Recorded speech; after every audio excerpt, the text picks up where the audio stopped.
Hello friends, once again most welcome to techno civil maths.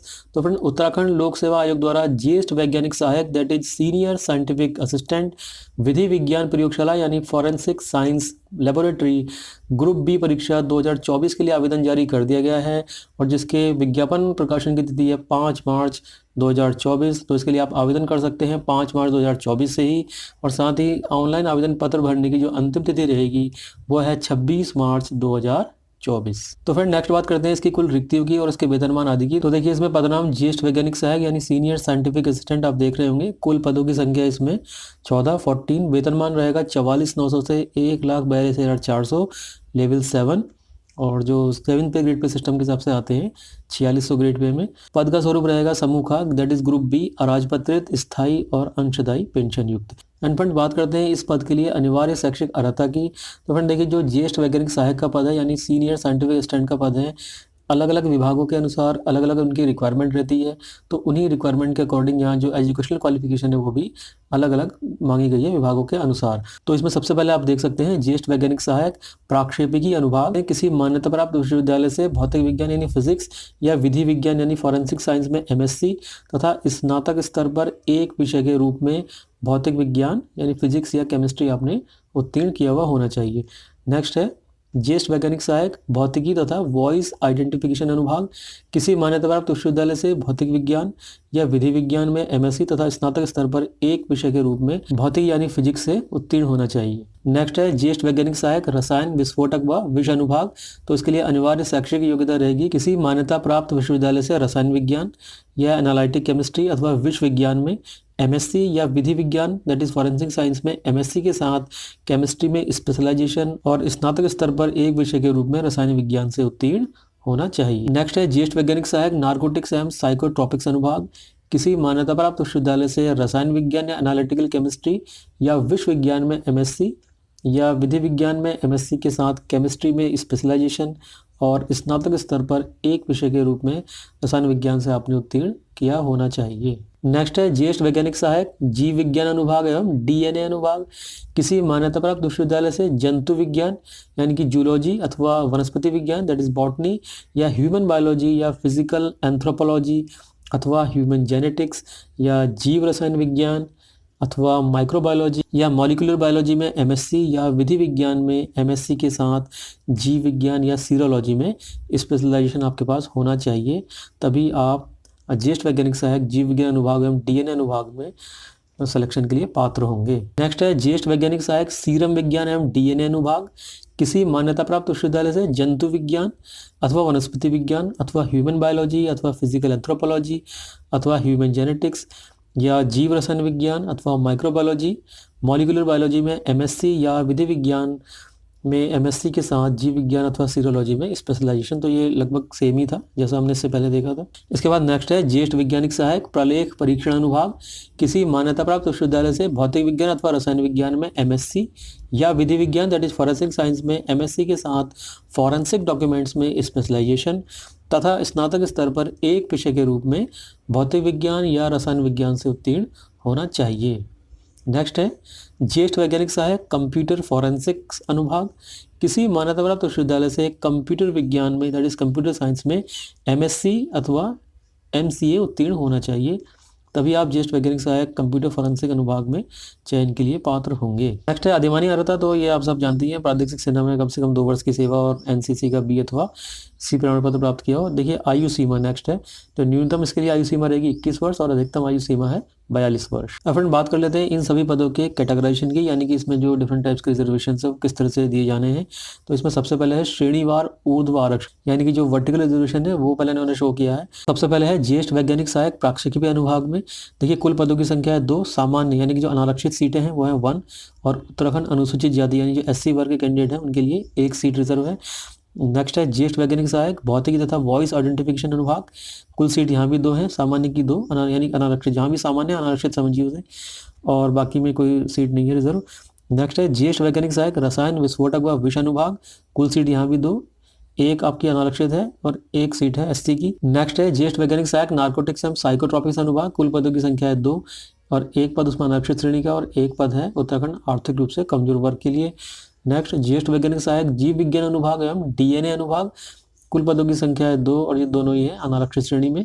Next ज्येष्ठ वैज्ञानिक सहायक serum विज्ञान एवं डीएनए अनुभाग, कुल पद 1 और वो भी अनारक्षित श्रेणी में। नेक्स्ट ज्येष्ठ वैज्ञानिक सहायक प्रलेख परीक्षण अनुभाग, इसमें भी 1 सीट है अनारक्षित श्रेणी में। और नेक्स्ट है ज्येष्ठ वैज्ञानिक सहायक कंप्यूटर फॉरेंसिक अनुभाग, जिसमें कुल हैं 2 सीटें, जिसमें 1 सीट अनारक्षित श्रेणी में है और 1 सीट है आपकी उत्तराखंड ओबीसी वर्ग के लिए। तो इस प्रकार कुल पदों की संख्या जाती है 14, जिसमें अनारक्षित श्रेणी की है 10 सीट और जो अनुसूचित जाति वर्ग है उसकी 2 सीट रिजर्व है और 1 सीट है उत्तराखंड ओबीसी वर्ग के लिए रिजर्व और 1 सीट है उत्तराखंड आर्थिक रूप से कमजोर वर्ग के लोगों के लिए। अब फ्रेंड इसके बाद देखिए जो हॉरिजॉन्टल रिजर्वेशन है, यानी कि जो उत्तराखंड महिला के लिए रिजर्वेशन होता है अलग अलग कैटेगरीज में, तो देखिए वो यहाँ पर इन्होंने शो किया है कि ज्येष्ठ वैज्ञानिक सहायक के 8 अनुभागों, उसमें प्राक्षेपिक अनुभाग एवं रसायन, विस्फोटक व विषय अनुभाग, जीव विज्ञान अनुभाग एवं डीएनए अनुभाग, कंप्यूटर फॉरेंसिक अनुभाग, प्रलेख परीक्षण अनुभाग, नार्कोटिक्स एवं साइकोट्रॉपिक्स अनुभाग, भौतिकी तथा वॉइस आइडेंटिफिकेशन अनुभाग और सीरम विज्ञान एवं डीएनए अनुभाग। इस हेतु इन सभी के लिए यानी कि 3 पद अनारक्षित श्रेणी के जो हैं वो उत्तराखंड महिला हेतु आरक्षित हैं। इसके बाद नेक्स्ट बता रहे हैं कि ज्येष्ठ वैज्ञानिक सहायक प्राक्षेपी अनुभाग एवं रसायन विस्फोटक व विष अनुभाग में 1 पद अनुसूचित जाति श्रेणी के अंतर्गत उत्तराखंड महिला हेतु आरक्षित है, यानी कि एससी महिला के लिए पद आरक्षित है। इसके बाद ये दिव्यांगजन श्रेणी से रिलेटेड डिटेल्स हैं, तो ये देख सकते हैं अपने अकॉर्डिंग। नेक्स्ट है कि ज्येष्ठ वैज्ञानिक सहायक के उक्त पदों में भूतपूर्व सैनिक, स्वतंत्रता संग्राम सेनानी तथा अनाथ श्रेणी के अंतर्गत कोई भी पद आरक्षित नहीं है। नेक्स्ट है आयु गणना की निश्चयक तिथि। तो देखिए अभी जो हमने आयु सीमा देखी थी 21 वर्ष से 42 वर्ष थी, तो उसकी जो निश्चयक तिथि है वो है 1 जुलाई 2024, यानी 1 जुलाई 2024 को आयु आपकी 21 वर्ष से कम नहीं और 42 वर्ष से ज़्यादा नहीं होनी चाहिए। इसके बाद नेक्स्ट है आवेदन शुल्क। तो जो अनारक्षित उत्तराखंड ओबीसी वर्ग और जो आर्थिक रूप से कमजोर वर्ग हैं उनके लिए जो टोटल शुल्क रहेगा वो रहेगा 172.30 रुपीज़। इसके बाद उत्तराखंड अनुसूचित जाति और जनजाति वर्ग के जो अभ्यर्थी हैं उनके लिए कुल शुल्क रहेगा 82.30 रुपीज़। और जो राजकीय गृहों में निवासरत अनाथ बच्चे हैं उनके लिए कोई शुल्क नहीं है। और साथ ही जो उत्तराखंड दिव्यांगजन से संबंधित अभ्यर्थी हैं उनके लिए भी केवल प्रोसेसिंग शुल्क है 22.30 रुपीज़। इसके बाद जो अभ्यर्थी केंद्र अथवा राज्य सरकार में कार्यरत हैं, अगर वे इस फॉर्म को भरना चाहते हैं तो उन्हें इसके लिए अपने विभाग में सूचना देनी होगी और वहाँ से विभागीय अनापत्ति प्रमाण पत्र प्राप्त करना होगा। एंड इसके बाद इन सभी पदों के लिए एग्जाम स्कीम यानी परीक्षा योजना यहाँ पर दी गई है। तो जो डिफरेंट डिपार्टमेंट्स हैं उसके अकॉर्डिंग जो क्वेश्चन पेपर आएगा वो यहाँ पर इन्होंने बताया गया कि कितने उसमें प्रश्नों की संख्या होगी, कितने मैक्सिमम मार्क्स होंगे। तो देखिए इसमें सबसे पहले है प्राक्षेपिकी अनुभाग, जिसके प्रश्न पत्र में 100 प्रश्नों की संख्या होगी, अधिकतम अंक होंगे 200, यानी कि एक क्वेश्चन आपका 2 अंक का रहेगा और समय अवधि रहेगी टोटल 2 घंटे की। इसी तरह से भौतिकी तथा वॉइस आइडेंटिफिकेशन अनुभाग, प्रश्नों की संख्या यहाँ भी प्रश्न पत्र में 100 रहेगी, 200 अंक रहेंगे 2 घंटे की। तो फ्रेंड जितने भी आप यहाँ पर देख रहे हैं, जितने भी अनुभाग अभी हमने ऊपर सारे पढ़े, उन सभी के जो क्वेश्चन पेपर्स होंगे सभी सेम पैटर्न है, मतलब 100 प्रश्नों की संख्या होगी, 200 अधिकतम अंक रहेंगे और सभी के लिए 2-2 घंटे की अवधि यहाँ पर निर्धारित है। ठीक है। इसके बाद नेक्स्ट साक्षात्कार रहेगा, यानी कि जो इंटरव्यू है ओनली 25 मार्क्स का है। तो कुल अंक आपके हो जाएंगे 225, यानी 225 अंकों में से ही आपकी मेरिट बनाई जाएगी, उसी के अकॉर्डिंग आपको इसमें चयन मिलेगा। साथ ही देखिए आयोग ने नोट में दिया हुआ कि अभ्यर्थी ज्येष्ठ वैज्ञानिक सहायक के 8 अनुभागों के सापेक्ष जो सी भी शैक्षिक योग्यता आपके पास है उसके अकॉर्डिंग आप 1 या 1 से अधिक अनुभागों के पदों हेतु आवेदन कर सकते हैं। और ऑनलाइन आवेदन में जो भी आपने अनुभाग चयनित किया है उसके अकॉर्डिंग लिखित परीक्षा अलग अलग आयोजित की जाएगी। फ्रेंड साथ ही देखिए नेगेटिव मार्किंग भी इसमें, यानी एक क्वेश्चन अगर आप गलत करते हैं तो 1/4 अंक उसमें काट लिया जाएगा। तो इसलिए वही आंसर आपको देना जो आपको अच्छे से आते हैं। एंड फ्रेंड इसके बाद ये डिफरेंट अनुभागों में जो सीनियर साइंटिफिक असिस्टेंट के पद हैं उसके जो सिलेबस है उसके अकॉर्डिंग यहाँ पर पूरा सिलेबस दिया हुआ है। जैसे पहले आप देख सकते हैं बैलिस्टिक डिवीजन, यानी जो प्राक्षेपिकी अनुभाग था वो डिटेल सिलेबस यहाँ दिया गया। तो ये सभी आप अपने सब्जेक्ट्स के अकॉर्डिंग देख सकते हैं, जो भी आपने सब्जेक्ट्स अपने ग्रेजुएशन में या पोस्ट ग्रेजुएशन में स्टडी किए, physics division, narcotics and psychotropics division. तो इस तरह से डिफरेंट अनुभाग यहाँ पर दिए गए हैं, डिफरेंट डिवीजन यहाँ पर दिए गए हैं। तो इन्हें आप चेक कर सकते हैं अपने अपने सब्जेक्ट्स के अकॉर्डिंग। ठीक है। एंड फ्रेंड्स अब बात कर लेते हैं इन परीक्षाओं के लिए न्यूनतम अर्हक अंक यानी मिनिमम क्वालिफाइंग मार्क्स की। तो देखिए जो अनारक्षित श्रेणी, उपश्रेणी और या उत्तराखंड महिला अथवा अनाथ श्रेणी के कैंडिडेट्स हैं उनमें लिखित परीक्षा जो उनकी होगी उसमें न्यूनतम 40% मार्क्स उन्हें लाना ज़रूरी है। और जो लिखित परीक्षा के बाद इंटरव्यू होगा 25 मार्क्स का, उन दोनों को मिला करके उनके न्यूनतम 45% मार्क्स होना ज़रूरी है। नेक्स्ट है उत्तराखंड ओबीसी श्रेणी, उपश्रेणी अथवा उत्तराखंड महिला या अनाथ श्रेणी के जो बच्चे हैं उनमें न्यूनतम 35% लिखित परीक्षा में और कंबाइंडली 40%।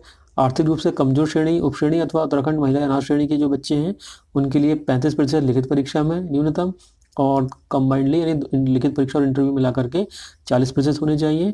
इसके बाद अनुसूचित जाति, अनुसूचित जनजाति, उपश्रेणी अथवा उत्तराखंड महिला या अनाथ श्रेणी के बच्चे, उनके लिए लिखित परीक्षा में 30% और कंबाइंडली मिला करके न्यूनतम 35% मार्क्स होना ज़रूरी है, तभी वो मेरिट के लिए क्वालिफाई माने जाएंगे।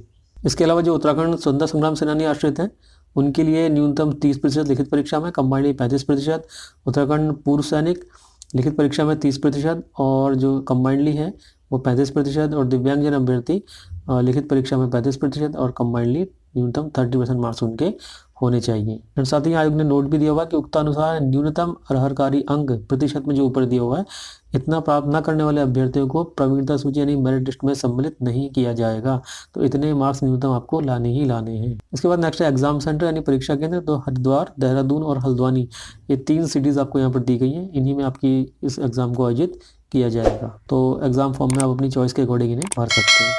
तो फ्रेंड, ये थी उत्तराखंड लोक सेवा द्वारा विधि विज्ञान प्रयोगशाला में सीनियर साइंटिफिक असिस्टेंट परीक्षा हेतु भर्ती अपडेट। इसी तरह के अदर अपडेट्स के लिए सब्सक्राइब कीजिए हमारा चैनल टेक्नो सिविल मैथ्स। मिलते हैं नेक्स्ट वीडियो में। Till then take care, good bye, thank you very much.